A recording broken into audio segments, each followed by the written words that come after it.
नमस्कार दोस्तों, natures love and care में आपका स्वागत। दोस्तों, जैसे कि अभी बारिश काफ़ी रही है पिछले कुछ दिनों में, तो पेड़ पौधों में पानी बहुत भर गया है। तो ध्यान से उस पानी को निकाल दीजिएगा, ताकि एक तो पौधा ना गले, पौधे की जड़ ना गले, और दूसरा, जैसा आप जानते ही, बारिश के बाद साफ़ पानी में मलेरिया के जो मच्छर है वो बहुत जल्दी ग्रो करते हैं। तो दोनों ही पर्पज़ से, दोनों ही सेफ्टी पर्पज़ से आप अपने सभी पौधों का जो पानी लॉगिंग हो गई है, वाटर लॉगिंग जो हो गई है, उसको निकाल दीजिएगा। जितने भी फूल सूख गए, लटक गए हैं पेड़ पर, जितने भी पत्ते पीले पड़ चुके हैं या बारिश की वजह से जितने भी पत्ते गल चुके हैं, उन सबको तोड़ दीजिएगा। क्योंकि जब धूप निकलेगी तो जो फूल और जो पत्ते हैं वो बहुत स्लिपरी होकर, बहुत गंदी एक अजीब से वो होकर वो पेड़ पर चिपक जाते हैं, वो अच्छा नहीं लगता। तो बेटर है कि जैसे ही बारिश के बाद धूप निकले तो अपने पौधों की केयर कीजिएगा।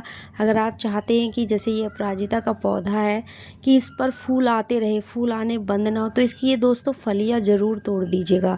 अगर आपने सूखा हुआ फूल नहीं तोड़ा, ये फली बनेगा, और अगर फली बननी शुरू हो गई पेड़ पर तो फिर फूल आने बंद हो जाएंगे। तो अगर आप रेगुलर फूल लेना चाहते हैं तो या तो फूल को सूखते ही तोड़ दीजिएगा, और नहीं तोड़ पाए तो फली तो ज़रूर तोड़ दीजिएगा। जो फली हरी है उनको वैसे ही डिस्कार्ड कर दीजिएगा, जड़ में डाल दीजिएगा, वो खाद की तरह काम आएगी। और जैसे ये ब्राउन फली है जो सूख गई है, जिसको आप बो सकते हैं, क्योंकि अब मौसम बहुत फेवरेबल है बोने के लिए, ना बहुत सर्दी है ना बहुत गर्मी है, और किसी भी बीज को जर्मिनेट करने के लिए, उगने के लिए इसी तरह का वेदर चाहिए होता है, जिसमें नमी भी हो और गर्मी भी ना हो। ये आप तोड़कर जो फली हैं, जो बोने लायक फली है, उसको आप बो दीजिएगा, क्योंकि इस टाइम बहुत जल्दी पौधा ग्रो कर रहा है और अभी काफ़ी टाइम तक अपराजिता फूल देता रहेगा।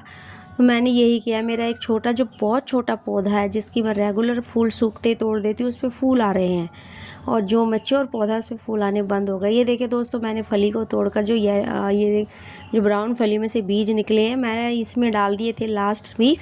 आप देखें इसमें कितने सारे पौधे निकल आए हैं। आज भी मैंने ये कुछ बीज डाले हैं। अब नेक्स्ट आप देखिएगा, ये विदिन 3-4 डेज़ ये बीज जर्मिनेट हो जाएंगे, नए पौधे निकल आएंगे।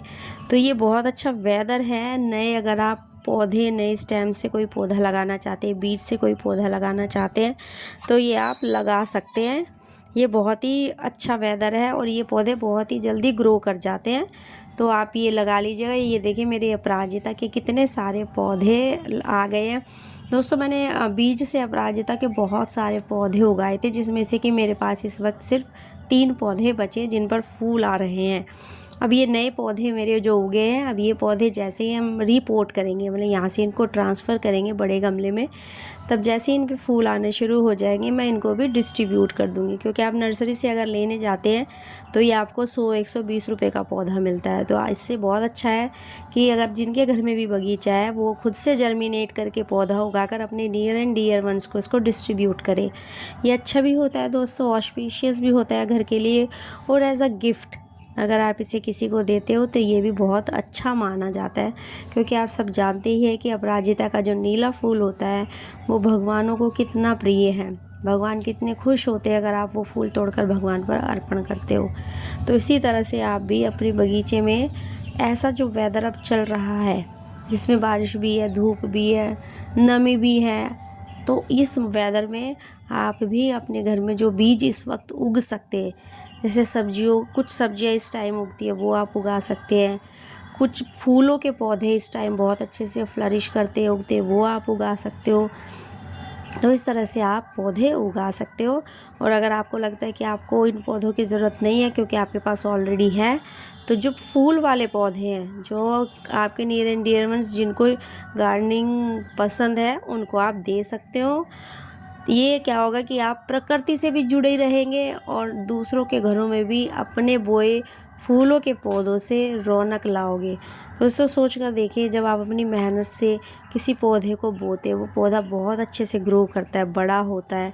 उसके बाद जब वही पौधा आप किसी को देते हो, उसके घर में फूल खिलते हैं, तो मन को कितनी संतुष्टि होती है कि हमने जो पौधा बोया था, हमारी जो मेहनत है वो रंग लाई, और जो हमारा पौधा है वो इतने अच्छे से फ्लरिश कर रहा है।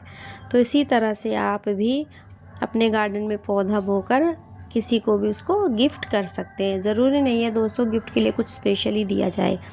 प्रकृति से जुड़ा जो गिफ्ट होता है वो सबसे बेस्ट होता है अगर माना जाए। तो ये आप दे सकते हैं। मैंने भी अपने गार्डन में बहुत सारे पौधे हम उगाते रहते हैं जो हमारे पास ऑलरेडी है। उन पौधों को हम उगाते हैं और एक दूसरे को दे देते हैं। जिनको भी ज़रूरत होती है हम उनसे पूछ लेते हैं और उनको वो पौधा ले जाकर दे देते हैं। इससे बहुत खुशी मिलती है सामने वाले को भी और जो दे रहा है उसको भी।